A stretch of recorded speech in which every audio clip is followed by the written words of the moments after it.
Sombra del estante bodega de armas, Guanajuato. Nunca me gustó hacer guardias en la bodega de armas.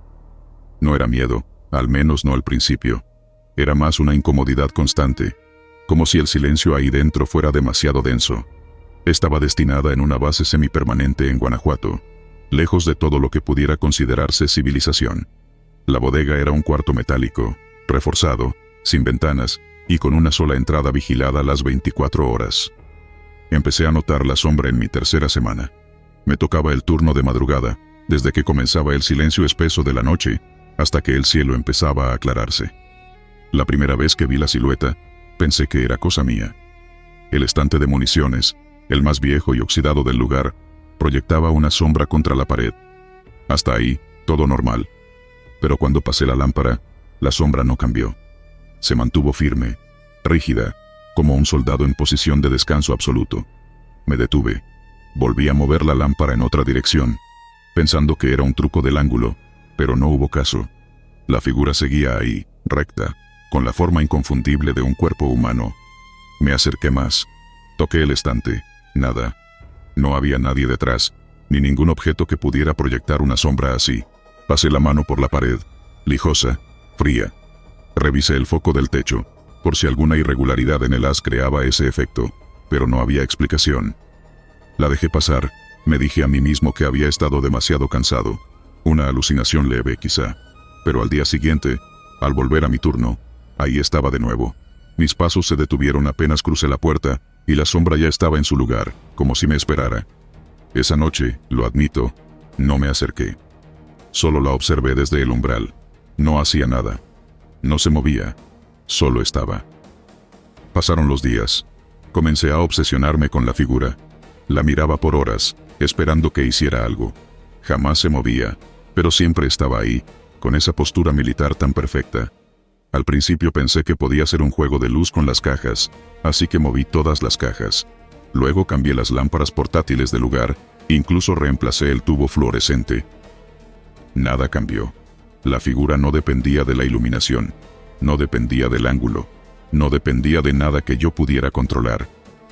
Lo informé. Mi superior vino conmigo a inspeccionar la bodega. Entramos juntos, y por un momento, no la vi.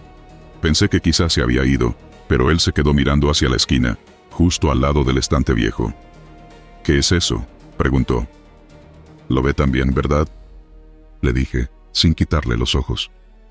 «No se parece a la sombra del estante, parece... alguien». Nos quedamos en silencio. Él dio un par de pasos hacia adelante, luego se detuvo. Me miró y dijo: «No lo anotes en el parte, solo sigue haciendo tu turno, cualquier cosa, me avisas». Desde esa noche, la sombra se volvió parte del paisaje. La mayoría del tiempo, si no la mirabas directamente, podías ignorarla. Pero una madrugada, mientras anotaba en mi bitácora, noté que la figura ya no estaba en su lugar. Me quedé congelado. La lámpara portátil seguía en la misma posición. Todo estaba igual, excepto la figura. La sombra ya no estaba pegada al estante. Se había desplazado unos centímetros a la derecha. Seguía rígida, sí, pero ya no pertenecía a ese mueble. Volví a mover todo. No encontré ninguna explicación lógica. Era como si la sombra tuviera voluntad propia, como si respirara. Una noche que llovía y la humedad se colaba por las paredes, escuché un crujido seco. Uno que no venía del techo ni de las cajas. Era el mismo tipo de sonido que hacen las botas sobre el concreto mojado. Me giré de inmediato. No había nadie, pero la sombra había avanzado. Ahora estaba en el centro del pasillo, más lejos del estante.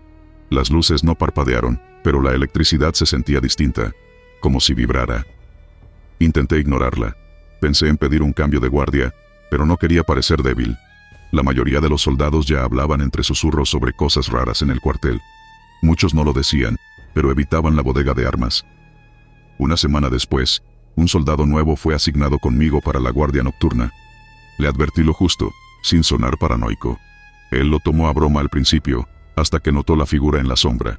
No dijo nada. Solo la miró fijo por varios minutos. Me preguntó si siempre estaba ahí. Le respondí que sí, y que últimamente se movía. No quiso hacer más preguntas. Al tercer día de turno conjunto, me encontré solo en la bodega. Mi compañero no llegó. Al preguntar por él en la mañana, Me dijeron que había sido enviado a otro destacamento sin previo aviso.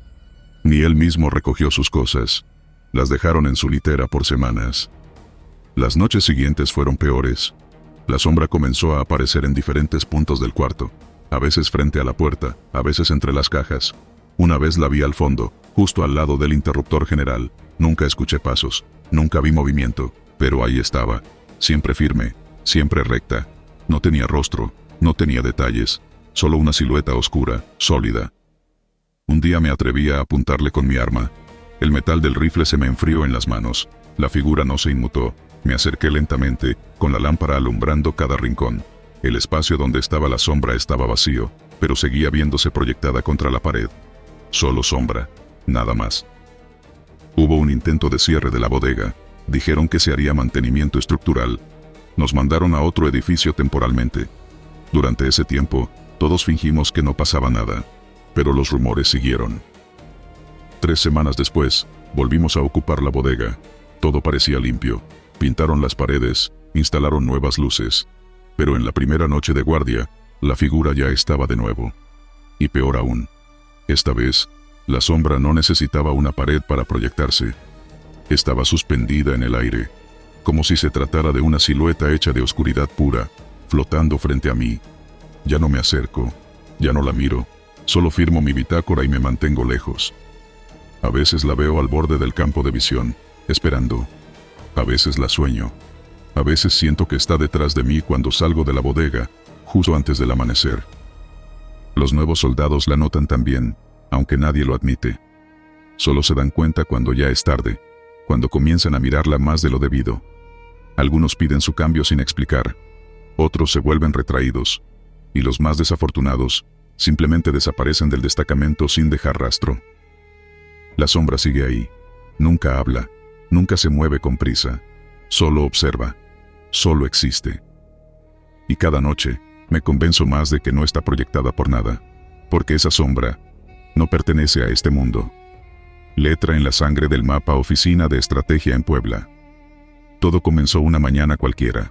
El clima era frío y nublado, y en la oficina de estrategia, todo olía a tinta, café recalentado y pólvora vieja. Había silencio, solo interrumpido por el roce de lápices sobre papel y los clics de un radio militar que soltaba interferencia. Un capitán, mientras revisaba rutas de patrullaje en una mesa llena de mapas, se cortó sin querer la palma con el borde metálico de una regla oxidada. La sangre cayó sin aviso. Una sola gota espesa, roja, se deslizó por su dedo y tocó el centro del mapa desplegado. En vez de formar una mancha irregular, la gota se extendió con una precisión inhumana.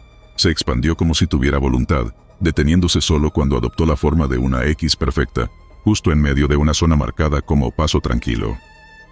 Todos lo vieron. Nadie lo comentó en voz alta, pero hubo una tensión nueva en la sala. Uno de los jóvenes analistas incluso murmuró algo que nadie quiso repetir. Ese lugar tiene historias. El oficial limpió su mano con una venda improvisada y trató de secar el mapa, pero la X ya había quedado marcada. Aunque pasó un trapo varias veces, la forma se mantenía visible, como si la sangre hubiera impregnado el papel de forma definitiva.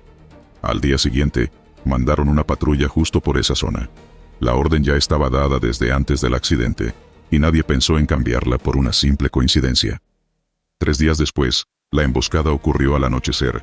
Fue rápida, brutal, sin señales previas. El informe hablaba de sombras entre la maleza, disparos sin dirección clara y una retirada confusa. De los 8 que salieron, solo regresaron 3, todos con quemaduras inexplicables en los brazos, como si hubieran tocado metal caliente. El mapa fue recuperado en la mochila del comandante de esa patrulla. Aún tenía la marca roja intacta.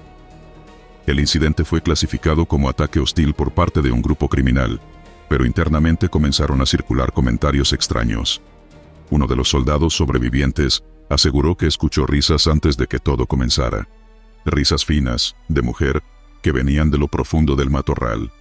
Dijo que su linterna falló en cuanto apuntó a la X desde su GPS, y que sintió que el suelo se hundía levemente bajo sus botas, como si caminara sobre un cuerpo enterrado. Después de eso, los mapas fueron retirados y digitalizados. Pero incluso en las pantallas, cuando se escaneó el original, la X roja aparecía en la imagen, aunque no estuviera marcada físicamente en el nuevo archivo. Técnicos intentaron editarla, recortarla, cubrirla. Nada funcionaba. La imagen del mapa se bloqueaba cuando llegaban a esa zona, o el programa se congelaba con pitidos agudos, como si se saturara de información. Un nuevo grupo fue asignado para patrullar la región, esta vez con más equipo, cámaras térmicas y 2 vehículos blindados. A pesar del refuerzo, se perdieron comunicaciones durante exactamente 15 minutos cuando cruzaron el punto donde estaba la X.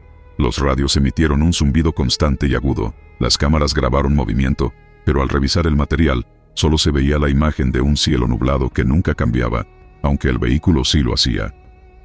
Al volver, los soldados se quejaban de dolores de cabeza, y 3 de ellos presentaban pequeñas hemorragias nasales. Dijeron que todo se sentía muy callado en ese lugar, demasiado callado, como si el aire mismo no se atreviera a hacer ruido. Uno de los conductores, al ser interrogado, dijo algo que quedó registrado en los reportes confidenciales. Vi una mujer de pie, junto a una piedra. Llevaba un vestido blanco y no se movía, solo estaba ahí, como si nos esperara. Cuando la pasamos, levantó el brazo y apuntó al cielo. En ese instante, mi copiloto gritó y la camioneta se detuvo sola. No pisé el freno. Simplemente, se apagó todo. Al revisar la ubicación, no se encontró rastro de nadie. Ni huellas, ni ropa, ni rastro térmico. La piedra que mencionaron estaba ahí, sí, pero tenía algo más. Un rastro seco de lo que parecía ser sangre, formando otra letra. No una X, sino una A. Y nadie pudo explicar por qué. Después de ese segundo operativo, el coronel ordenó suspender todo patrullaje en esa zona. Se levantaron reportes falsos para justificar la retirada. La explicación oficial fue condiciones geográficas peligrosas, pero dentro del cuartel, todos sabían que era otra cosa. El mapa original fue almacenado en una caja fuerte dentro de la misma oficina donde cayó la primera gota de sangre. Durante semanas, nadie quiso entrar ahí solo. Algunos aseguraban escuchar pasos cuando la sala estaba vacía, o sentir una corriente fría, aunque no hubiera ventanas abiertas. Una noche, un teniente quedó atrapado dentro por error cuando se activó el cierre automático. A la mañana siguiente, fue encontrado dormido en el suelo, abrazado al mapa. No recordaba cómo había llegado ahí, solo murmuraba: hay más letras, están incompletas. Y cuando se revisó el mapa, ahora había 2 marcas nuevas, no tan claras como la X, pero visibles bajo la luz, una línea recta que bajaba, y otra diagonal cruzando. Parecía una K. Nadie más quiso tocar ese papel. Se sugirió destruirlo, pero los superiores argumentaron que era material oficial. Lo enviaron a la capital bajo resguardo. La caja que lo contenía fue entregada cerrada con cadena, con un sello en rojo. El teniente que lo entregó dijo que, mientras se lo llevaba en el vehículo, el medidor de temperatura interna marcaba un descenso de 4 grados sin motivo alguno, a pesar de que afuera hacía calor. Una semana después, ese archivo fue reportado como extraviado. La unidad responsable del transporte sufrió un accidente en la carretera rumbo a la capital. El vehículo volcó sin causa aparente. El chofer fue encontrado fuera del camión, con los ojos abiertos y secos. Su compañero estaba dentro, con la caja entre los brazos. No tenía heridas externas. Su rostro mostraba una sonrisa amplia y rígida. El mapa no apareció. Alguien mencionó, en un correo filtrado meses después, que el papel podría haberse disuelto, o haber completado lo que quería escribir. Esa fue la última línea del mensaje. Desde entonces, cada vez que alguien en alguna oficina estratégica sufre una herida, aunque sea mínima, los oficiales limpian inmediatamente cualquier mapa que haya cerca. No quieren repetir lo mismo. No quieren ver otra letra. Porque nadie sabe si está formando un nombre o una advertencia. Mano en la lona de dormir selva lacandona. Aquella noche, el calor pegajoso de la selva hacía imposible dormir. El aire estaba denso, húmedo, y olía a tierra mojada, a vegetación fermentada. Los grillos cantaban sin descanso, y en la distancia se escuchaba el eco sordo de monos aulladores. Yo era uno de los 3 soldados que montaban guardia pasiva, dormidos en turnos cortos, mientras otros vigilaban entre los árboles. Apenas habíamos montado campamento junto al cauce seco de un arroyo, confiando en que la lluvia no regresaría. Eran cerca de las 2 de la madrugada. Todos estábamos tan agotados por el patrullaje, que ni los zancudos nos mantenían despiertos por mucho. Entonces, sin previo aviso, el recluta al costado mío soltó un grito ahogado, y se incorporó con violencia. Alcancé a girarme, sudado y alerta, cuando lo vi de pie, señalando su lona con la linterna temblorosa. En medio de la lona verde, justo debajo de donde había estado su espalda, estaba marcada una mano. No era una mancha, era un relieve, como si algo o alguien la hubiera presionado desde abajo. Los dedos estaban perfectamente delineados, incluso las falanges. La palma abierta parecía haber empujado con fuerza, dejando la huella visible en la lona tensa como un tambor. Nos quedamos todos en silencio. El sargento, que dormía más lejos, se acercó arrastrando los pies, apenas iluminando con su linterna roja. Le preguntó al recluta si alguien se había metido bajo su lona, pero era imposible. Estábamos sobre terreno compacto, sin túneles ni huecos. Revisaron debajo, movieron las hojas secas y la tierra. Nada, ni rastros, ni animales, ni insectos grandes. Todo estaba seco, intacto. El sargento ordenó que se levantara el campamento. Dijo que era mejor avanzar unos metros y armar otro punto de descanso, que tal vez habíamos caído sobre un hormiguero o una madriguera. Pero el terreno nuevo era igual. No dormimos más esa noche. A la mañana siguiente, nadie hablaba de la mano. El recluta trataba de bromear, diciendo que tal vez soñó, aunque todos la vimos. Incluso el más escéptico de los nuestros, un cabo viejo que había servido en Michoacán, admitió que aquello no era normal. Pasaron los días y avanzamos por la selva, cada vez más profundo en una zona sin nombre. Nos tocó instalar campamento en un claro cerca de unos árboles enormes, retorcidos como si hubieran crecido en espiral. Esa noche, el mismo recluta decidió dormir en hamaca, colgado entre dos ramas gruesas. No confiaba ya en el suelo. Nosotros bromeábamos, pero en el fondo lo entendíamos. A medianoche, sin embargo, volvió a gritar. Corrimos todos. La linterna mostraba su hamaca torcida, colgando de un solo lado. El recluta estaba en el suelo, temblando, con el rostro blanco. Dijo que mientras dormía, sintió que algo le sujetaba la pierna y lo jalaba hacia abajo, como si lo quisieran sacar de la hamaca. No había marcas visibles, pero su pantalón tenía 2 manchas húmedas en la zona del muslo, como si lo hubieran agarrado con manos mojadas. El sargento, serio como nunca, mandó a montar guardia doble esa noche. Se plantó con el fusil en mano y no parpadeó hasta el amanecer. El ambiente se había puesto espeso, y no por el calor. Sentíamos como si algo nos vigilara desde el follaje. Incluso los animales se habían silenciado, ni grillos, ni monos. Solo el crujir ocasional de ramas, o algo más. Al tercer día, otro compañero tuvo un susto parecido.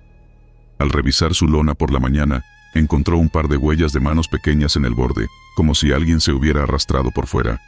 No eran manos adultas, eran pequeñas, casi infantiles.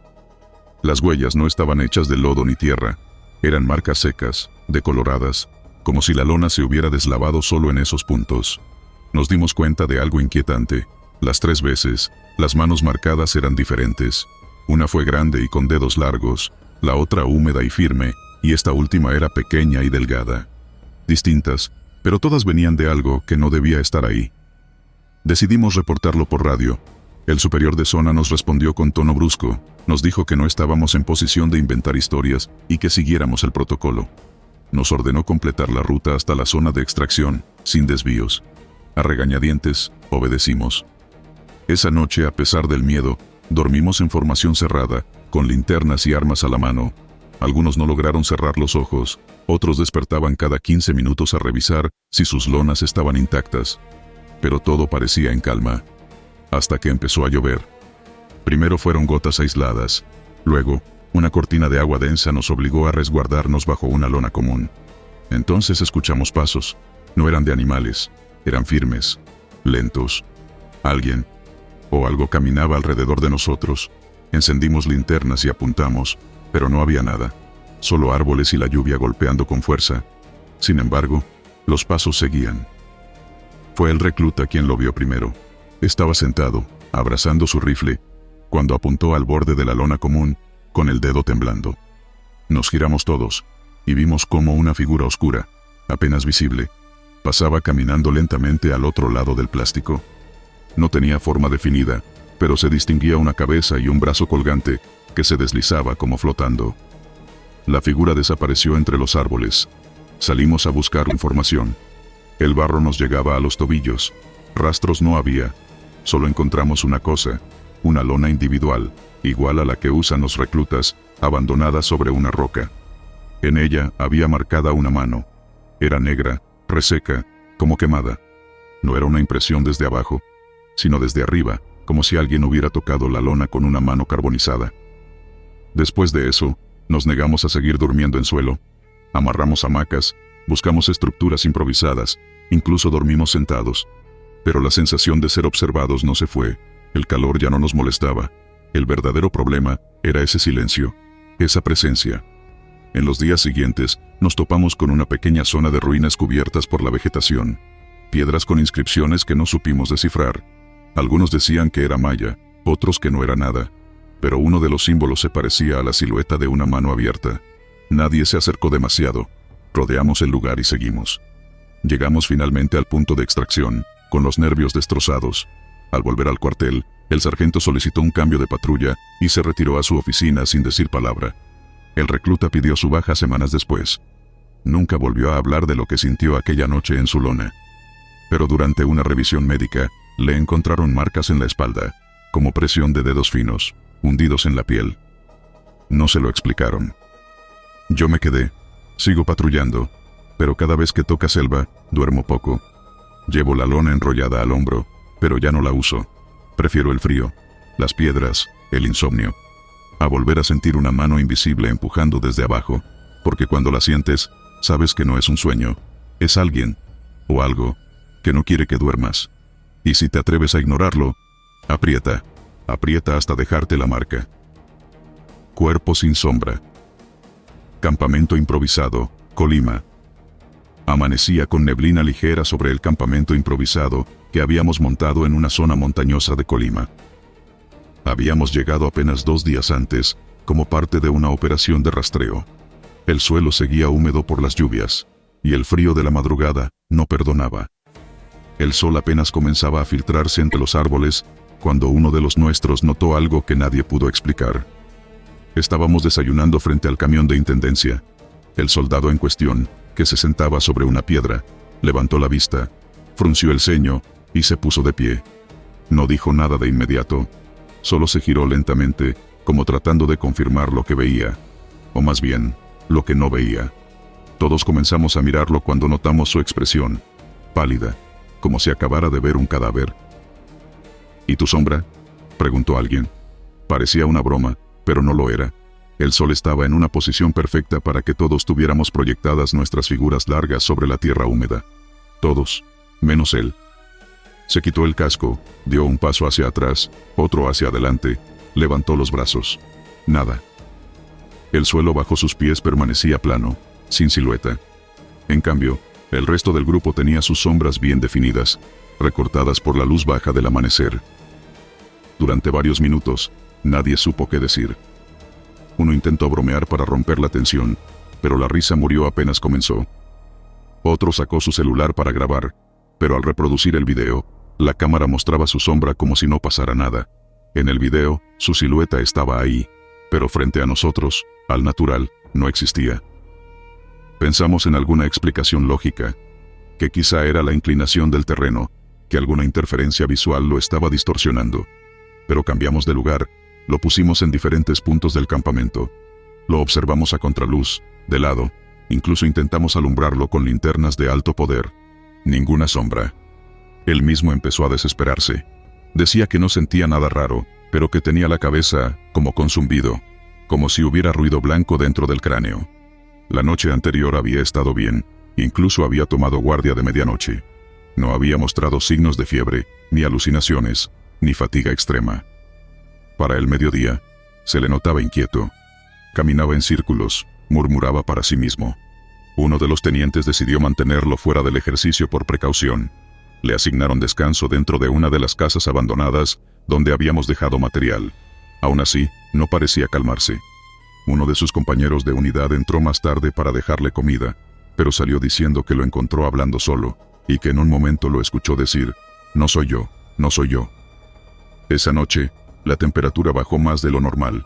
Algunos escucharon pasos alrededor del campamento, pero cuando se hicieron recorridos, no se hallaron rastros. Solo ramas partidas y marcas en la tierra que no coincidían con ninguna de nuestras botas. A la mañana siguiente, cuando regresamos a la cabaña donde descansaba, él estaba de pie, vestido, aparentemente normal, pero su comportamiento era distante.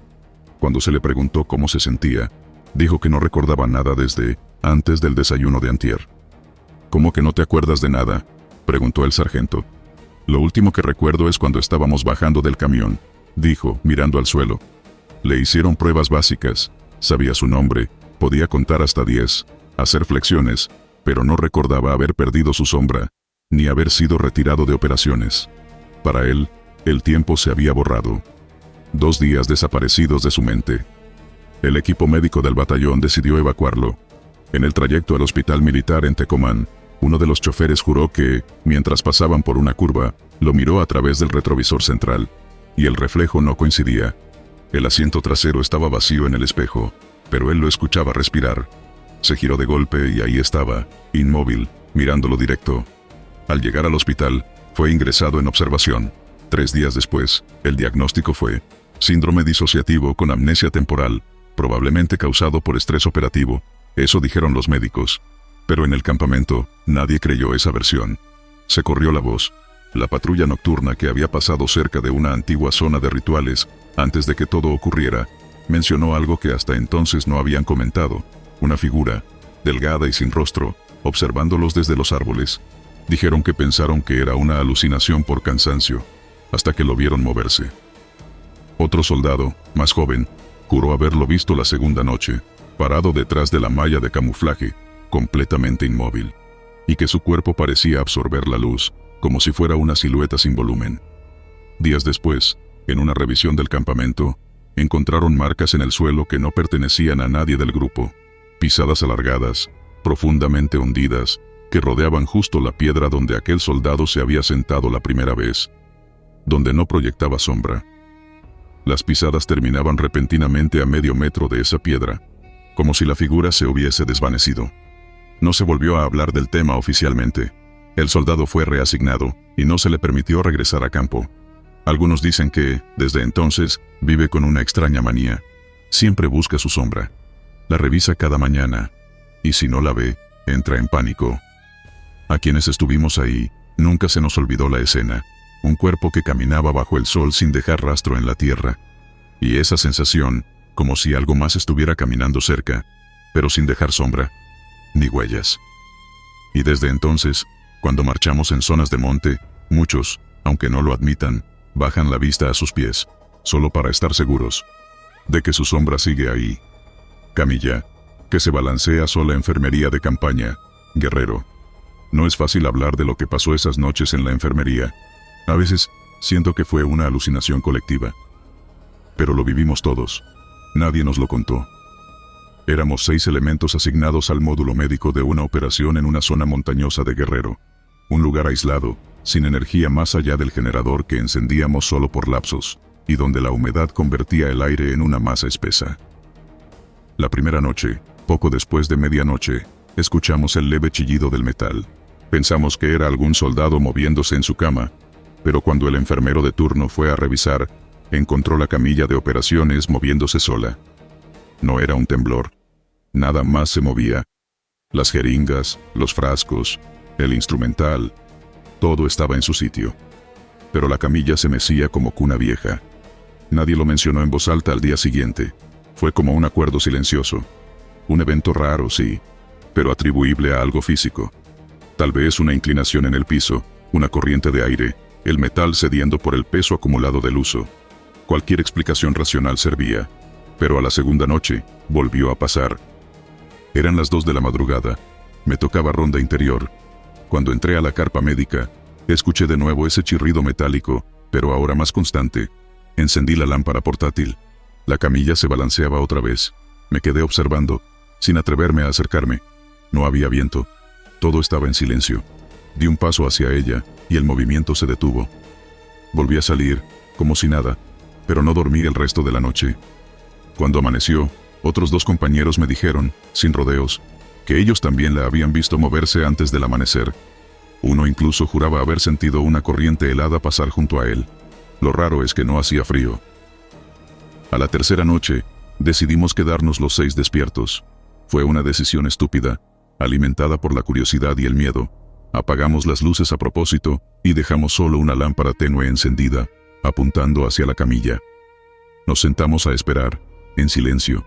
Las horas pasaban lentas, hasta que alrededor de las 3, sin aviso, la estructura metálica empezó a balancearse otra vez. Despacio, como si alguien estuviera acostado en ella y quisiera acunarse.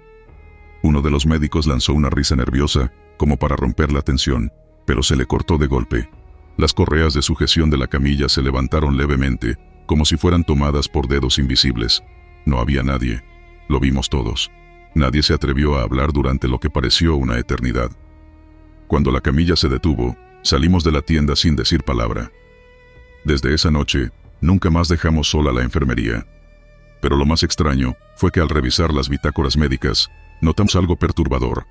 En el mismo espacio físico donde ahora estaba instalada nuestra carpa, había existido hace décadas un pequeño dispensario rural. Una enfermería improvisada donde, según registros vagos, se atendieron a combatientes heridos de antiguos enfrentamientos armados. Algunos no sobrevivieron. A la cuarta noche, el ambiente ya era distinto. El aire tenía una carga densa, como si algo o alguien esperara. No quisimos ver la escena de nuevo, pero el movimiento regresó puntual. Esa vez, la camilla ya no solo se mecía, se elevó un par de centímetros del suelo, apenas perceptible, pero suficiente para helarnos la sangre. Una sombra pasó por la tela de la carpa, de un lado a otro, sin que nadie estuviera afuera. Uno de los nuestros decidió colocar una cámara para documentarlo. Pensó que con pruebas podríamos reportarlo formalmente, que alguien más nos creyera. Dejamos grabando durante la quinta noche. A la mañana siguiente, revisamos las imágenes con ansiedad. En el video, la camilla se movía tal como lo habíamos visto, pero algo más llamó la atención. En un fotograma, por menos de un segundo, se marcaba la silueta de una figura acostada. Desnuda, pálida, inerte. Luego, desaparecía. El miedo dejó de ser una anécdota. Ya no era una historia para contar en los ratos de ocio. El oficial al mando ordenó guardar silencio. No quería alertar al resto de la tropa. Pero para nosotros, la sexta noche fue la peor. No hubo solo movimiento. Esta vez hubo sonidos. Respiraciones. Gemidos muy bajos, como de alguien con dolor. Y un olor fétido llenó la carpa, a pesar de que no había cadáveres ni heridas abiertas. Intentamos encender incienso, abrir las lonas. Nada lo disipaba. El movimiento de la camilla se hizo más violento. El chillido del metal se mezclaba con algo más, como uñas arañando el piso. Uno de los médicos, el más joven, colapsó. Cayó desmayado y cuando lo levantamos, tenía el rostro lleno de lágrimas. No recordaba nada, pero sus ojos parecían haber visto el infierno. Lo trasladamos a otra carpa. No volvió a hablar del tema. La séptima noche fue la última. Nos turnamos para vigilar, aunque ya nadie quería estar a solas ahí. Cerca de las 4, la camilla comenzó a girar lentamente sobre su eje. No era posible. Estaba sobre un piso firme. El giro no tenía sentido. Fue entonces cuando vimos las marcas. Alrededor de la base, en la tierra húmeda, se formaban círculos como si algo la empujara desde debajo, como dedos invisibles impulsándola. Una voz surgió entre el ruido, apenas un susurro, como arrastrado por el viento. Ninguno entendió lo que decía, pero todos la escuchamos. Era femenina, apagada, como un lamento muy lejano. No esperamos más.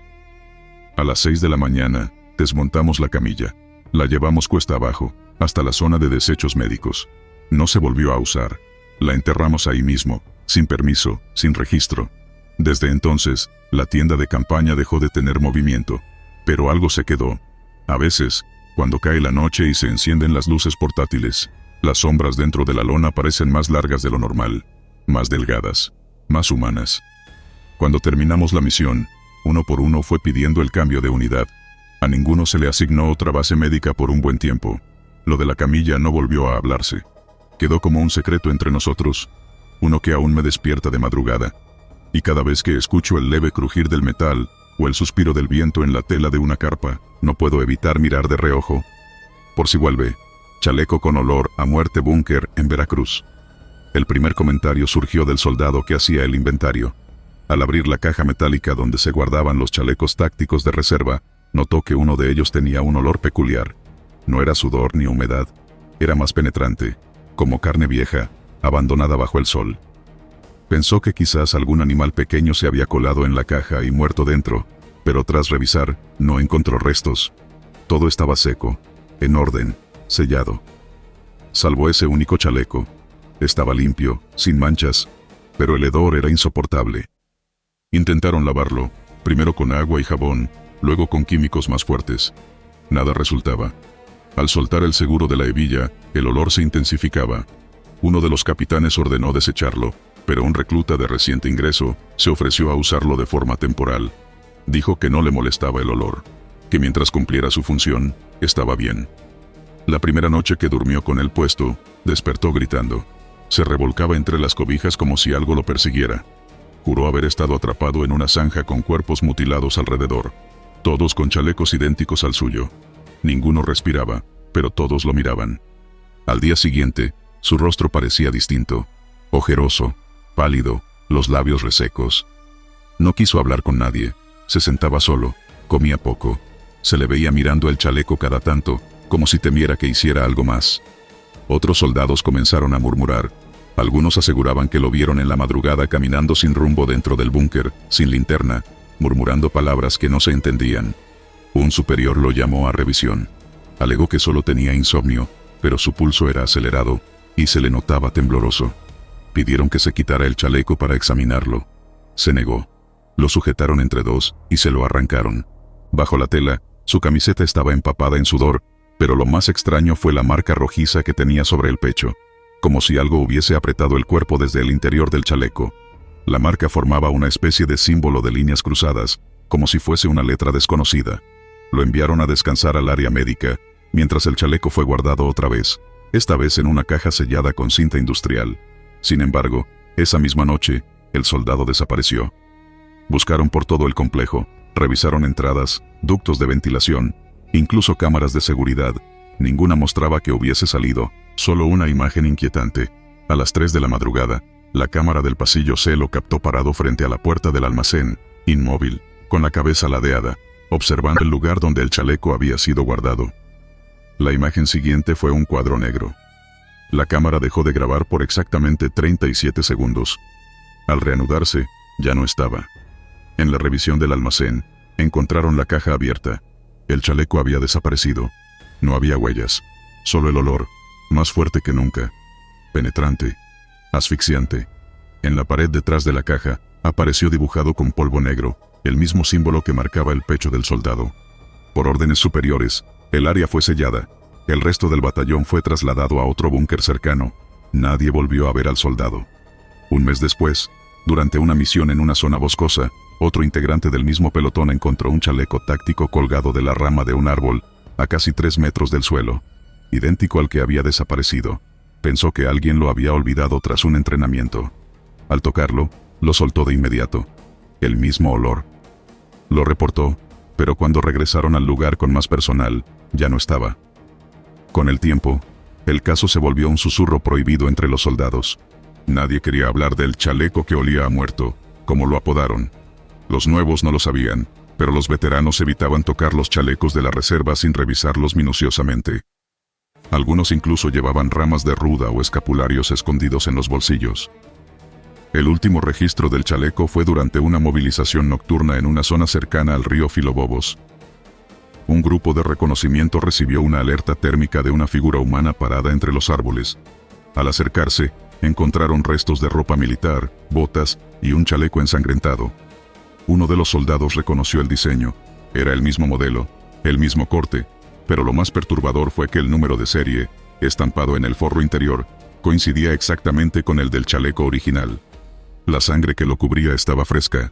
Ningún cuerpo cerca. Ningún indicio de lucha. Solo huellas que salían del río y se perdían en dirección opuesta al campamento. Desde entonces, se emitió una instrucción no oficial. Si algún chaleco despide un olor fuera de lo normal, no debe usarse, no debe tocarse, y bajo ninguna circunstancia, debe ser guardado con el resto del equipo. Aún así, algunos aseguran haber soñado con él. Un chaleco puesto sobre un maniquí militar, que gira solo en medio de una sala vacía, bajo una luz parpadeante. Y siempre, antes de despertar, sienten que alguien, o algo les aprieta el pecho. Como si el chaleco no hubiera terminado su recorrido, como si aún estuviera buscando a su siguiente portador. Maniquí de entrenamiento, que cambia de posición campo de tiro, Aguascalientes. Durante las primeras semanas, nadie le prestó atención. El maniquí de práctica, un torso de goma con brazos articulados, estaba colocado en el mismo sitio de siempre, junto a la línea de tiro. A veces, alguien notaba que tenía un brazo más arriba que el otro, o que parecía mirar hacia otro ángulo. Lo atribuían al movimiento del aire, al descuido al colocarlo, o, en el peor de los casos, a una broma entre reclutas. Fue hasta la segunda semana de instrucción cuando las anomalías comenzaron a acumularse. Una mañana, el instructor notó que el maniquí tenía el brazo derecho completamente girado hacia atrás. Era imposible hacerlo sin dañar la articulación. Nadie lo reportó, y los encargados juraban no haberlo movido. Al día siguiente, apareció con la cabeza mirando hacia atrás, como si intentara observar algo detrás de sí. Ahí comenzaron los murmullos. Uno de los soldados en guardia nocturna dijo que sintió escalofríos mientras patrullaba cerca del campo de tiro. Aseguró que escuchó un ligero crujido de goma estirándose. Cuando enfocó con su linterna, el maniquí estaba como siempre, pero juró que por un segundo había visto que le faltaba un brazo, y al parpadear, todo volvió a la normalidad. Las bromas comenzaron a esparcirse entre los reclutas. Algunos se acercaban de noche solo para ver si encontraban al muñeco en otra posición.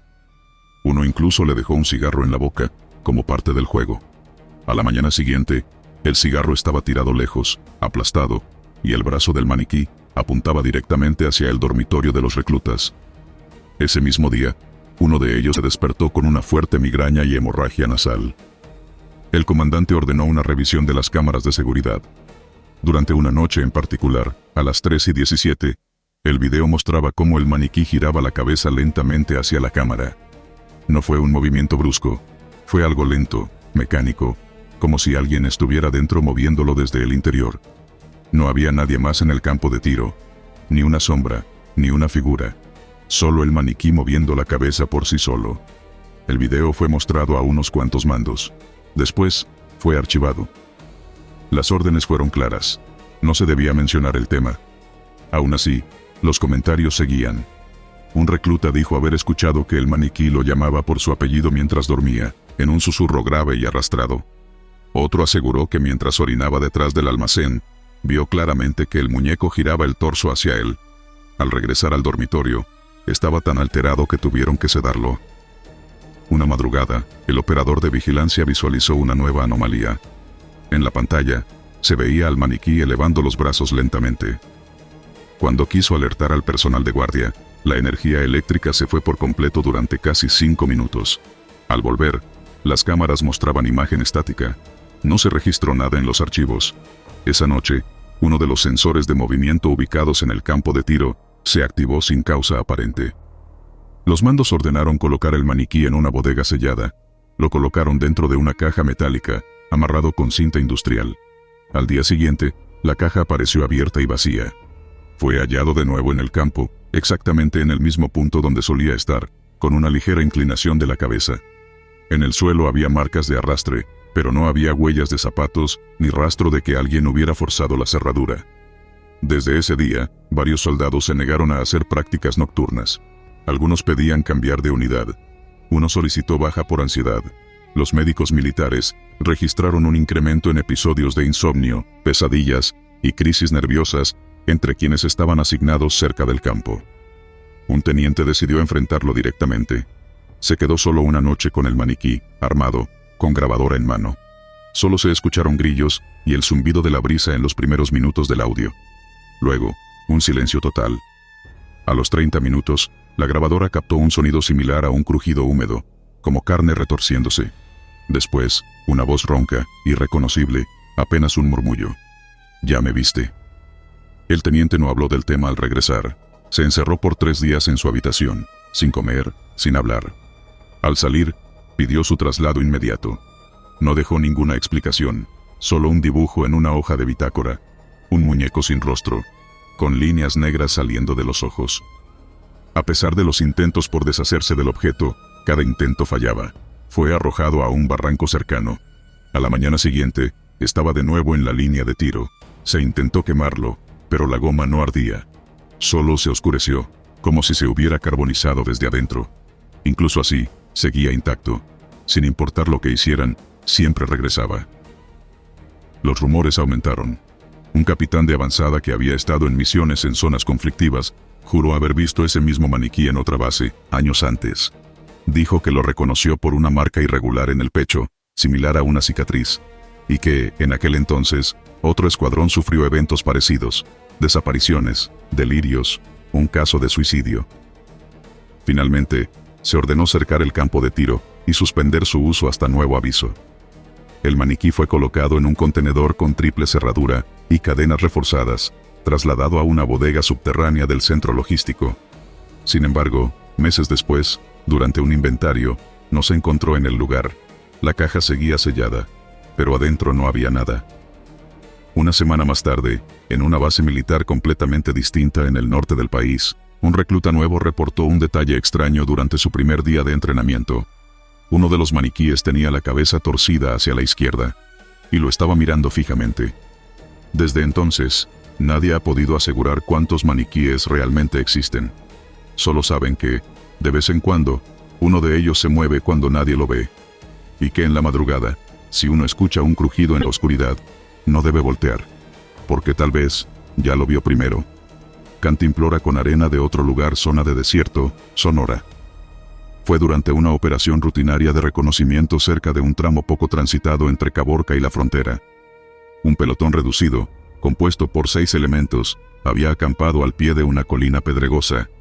El calor era brutal, pero no más que cualquier otro día, en esa franja árida. Todo iba dentro de lo esperado hasta que, al despertar una mañana, uno de los soldados encontró su cantimplora con algo raro. Pesaba más de lo normal. Él aseguraba que la había dejado medio vacía antes de dormir. Cuando la agitó, no escuchó el líquido moverse, sino un sonido seco, rasposo. Al abrirla, no encontró agua, sino un puñado de arena negra, gruesa, con pequeños fragmentos brillantes, casi metálicos. Lo primero que pensaron fue que alguien le había hecho una broma pesada, pero todos juraron no haber tocado nada. Compararon la arena con el suelo local. Nada que ver. La del lugar era pálida, amarillenta, suelta. La de la cantimplora era espesa, pesada, de un tono gris casi carbón, con motas que reflejaban la luz del sol como cristales molidos.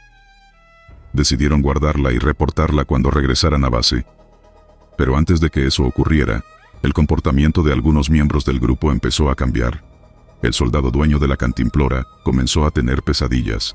Decía que veía torres negras cubiertas por arena que fluía hacia arriba. Otros afirmaban haberlo escuchado hablar dormido en una lengua irreconocible. Lo atribuyeron al calor, al estrés del desierto, pero las cosas escalaron rápido. Esa misma noche, otro de los soldados desapareció. Su lona estaba intacta, pero su mochila estaba abierta y su arma seguía allí.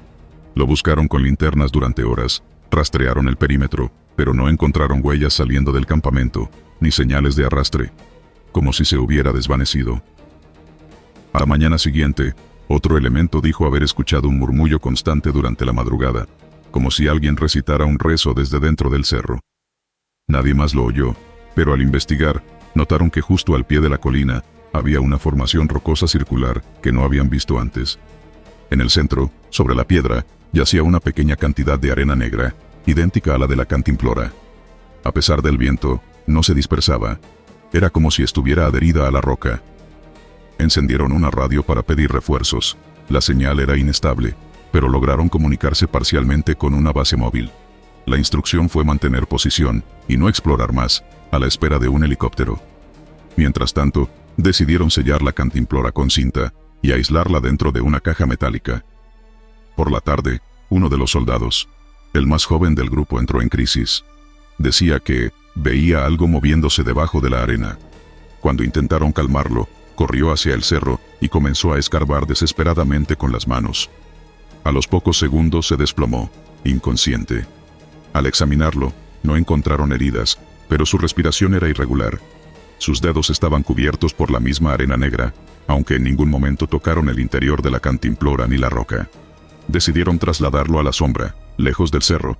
Mientras lo hacían, notaron que su piel empezaba a enfriarse de forma antinatural, como si su cuerpo perdiera calor con demasiada rapidez. No tenían herramientas médicas suficientes, así que improvisaron con mantas térmicas y aguardaron el rescate. Cuando finalmente llegó el helicóptero, el soldado aún seguía inconsciente. Subieron al herido y a la cantimplora aislada. solo 4 bajaron del desierto. En la base, el análisis de la arena fue desconcertante. No coincidía con ninguna muestra conocida del país. El contenido metálico era elevado, con presencia de elementos no comunes en formaciones arenosas. Una de las partículas reflejaba luz de forma inusual, generando un efecto prismático sin fuente visible. El laboratorio detuvo el estudio por precaución. El soldado que cayó inconsciente fue internado en observación. Nunca recuperó el conocimiento. Su estado se estabilizó, pero su actividad cerebral mostraba patrones similares a los de alguien en fase REM profunda, soñando sin despertar durante días. Los médicos dijeron que no era coma, pero tampoco sueño natural. Lo llamaron estado onírico persistente. Un mes después, otro miembro del grupo solicitó su baja voluntaria. Aseguró que desde aquella noche oía pasos en la grava, fuera de su vivienda, incluso en pisos de concreto. Nadie más los escuchaba. El resto del pelotón fue dispersado en diferentes destacamentos. Las órdenes fueron directas: no hablar del incidente, no conservar copias de los informes, y sobre todo, no abrir ningún contenedor hallado en zonas sin exploración previa. La cantimplora fue enviada a un almacén en la capital, bajo el resguardo de un área que no figura en registros administrativos normales. Años después, un informe interno mencionó que su contenido había disminuido sin intervención externa. Nadie abrió el sello. Simplemente, la cantidad de arena era cada vez menor. Hasta hoy, el paradero de aquel soldado desaparecido en el desierto nunca fue aclarado. Y aunque la versión oficial apunta a desorientación por calor y fuga, quienes estuvieron ahí lo niegan. Aseguran que algo, debajo de la tierra, lo llamó. Y que la cantimplora solo fue la primera señal.